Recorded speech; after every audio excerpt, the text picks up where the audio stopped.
This is the Mobile Home Park Lawyer Podcast with Ferd. If you're looking to generate wealth and passive income in the lucrative world of mobile home parks, you're in the right place. You'll discover solutions to the common legal and operational pitfalls and how to optimize parks to maximize income.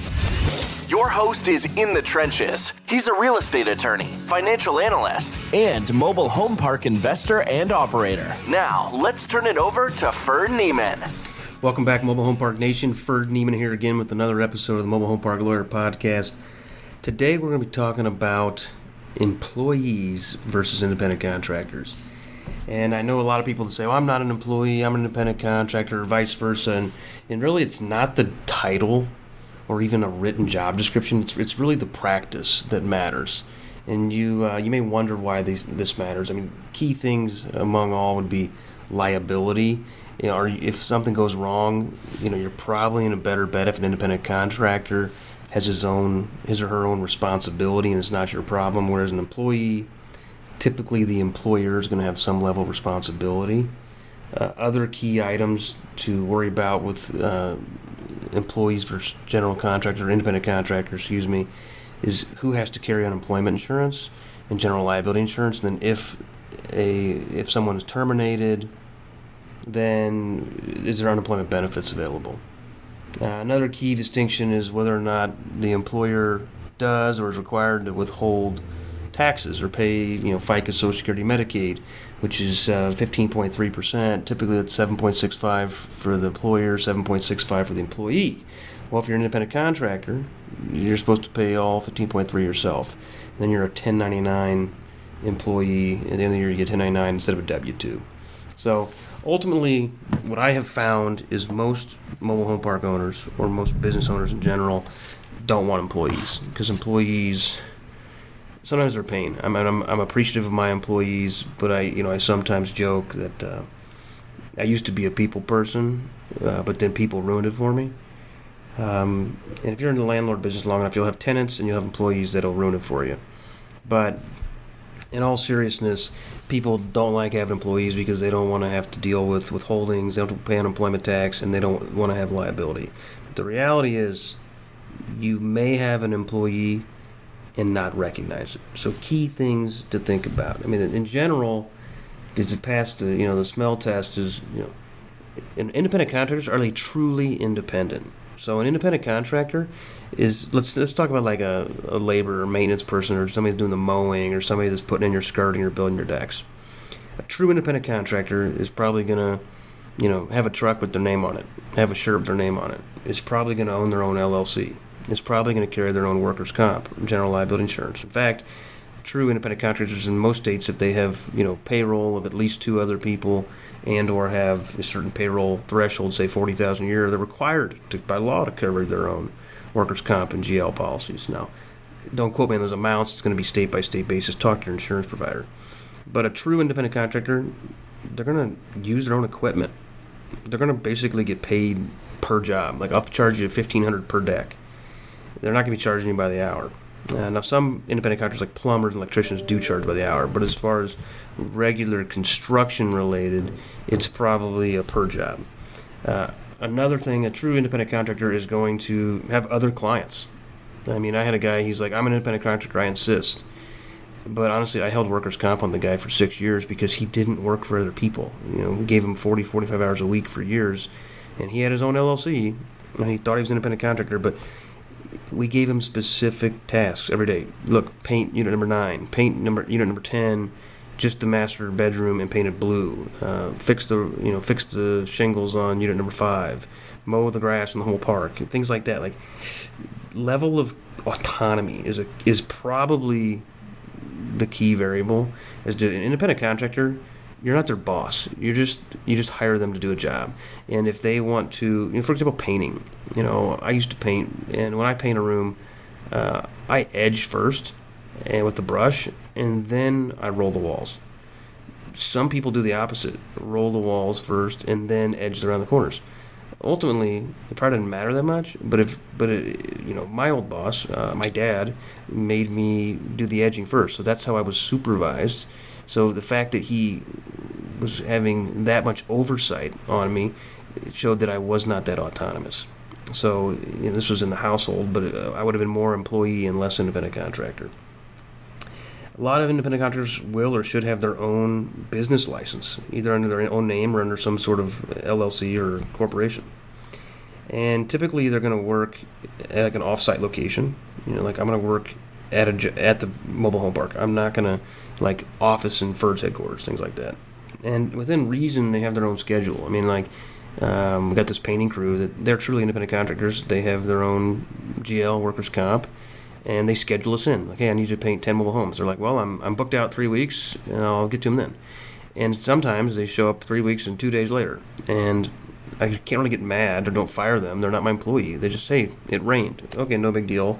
But that's more like an independent contractor. Employees are paid regularly, and whether it's once a week, once a month, twice a month, whatever, it's basically same cycle. Now, if they're paid on hourly rate, 35 hours versus 40 hours, and versus 42 the next week, they might get paid a different amount. They don't have to be necessarily salaried or exempt, but they're paid regularly, not by the job. Employees typically have more oversight, whether it's training or really just supervision and direction. Typically, employees are full-time, don't have to be, versus relative to an independent contractor, they're more set time. I have a legal assistant. She works 21 hours a week. It's part-time, but it's the same 21 hours a week, and sometimes it's plus or minus. I have other employees that work the same 45 hours a week. I have independent contractors that work as much work as we get them in the weather, and the weather allows, so sometimes it's 40, sometimes it's 50, sometimes it's 60, but they get paid by the hour. Some of them are probably employees, and I care if it's gray. Here's the phrase that pays, as Colonel Eckhart used to say in law school. The most important thing to learn here is if it's gray, if it feels like it might be an employee, you should probably have workers' compensation and liability coverage on that employee/contractor, because you can get stung badly. And workers' comp is not that expensive. We typically will have it through our management company because it's cheaper, more efficient to have it at one entity, and then that entity pays for the labor for all the other LLCs, and then just gets reimbursed. But all the employees and independent contractors work for Augustin Property Management. Now, if I hire a professional vendor that I have a copy of their workers' comp and their GL policy, like I just did $50,000 asphalt work at one of our parks, that guy was legit, had his own stuff, had his own paperwork. The land LLC for that property paid him the $50,000 directly. Did not need to go through my management company. And unlike most audits in life, your workers' comp policy will get audited on an annual basis. And if you claim you only had 2 workers making $10,000, your premium's gonna be a lot less than if you have 3 workers making $30,000 each. The reality is you get audited, you get a charge up or charge back the subsequent years.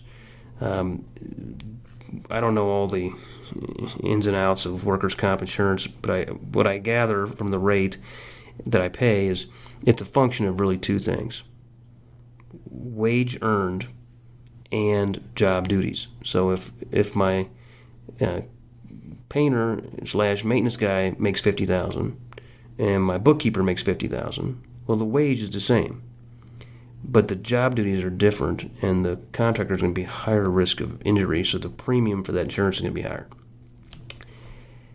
Now, if I have a different contractor with the same job duties and he only works half-time and makes $25,000 a year, well, then the premium will be less, because in theory, he will have half his likelihood of getting hurt because he's half as likely to be working. That's essentially how they do it. But it's important to have workers' comp and general liability insurance. And other things that make it clear that you're the employee is you can just fire them, at any time, rather than like individual jobs. Like if I hire the painter and say paint 10 mobile homes, and I'll pay you $4,000, I can't very easily fire them after 8, unless there's some other provision in the contract, because they've got a right to paint 10. Now I can not hire them for the next chunk of 10. Versus an employee, I can fire them because I don't like their haircut. Now, that's an at-will state like Missouri. I can say I don't like red shirts, I don't like haircuts, I can fire you. Other states, they have more workers' rights. You got to know your state state laws on this. I used to work at Jackson County government, and we had a merit commission. It wasn't quite the union, but if you made it 6 months, you were off probation, and then you had rights, and I could not fire you. Now, you can never fire somebody for protected status, like because they're white, black, or purple, or, Christian, Jewish, Muslim. You can't do that. It's obvious. But at will employment, I could right now go fire all my staff because I decided to retire, and I don't need staff anymore, and they can't really do anything about it. That would be a hard case to prove that I fired them for some discriminatory reasoning, because that wouldn't be the case. In general, just employees are people that are part of your regular operation, providing regular time and service under your purview, under your control. I had an independent contractor one time, and he was kind of gray, where it was, is he an independent contractor, is he an employee? I ended up firing him because he was incompetent, frankly, and he filed for unemployment.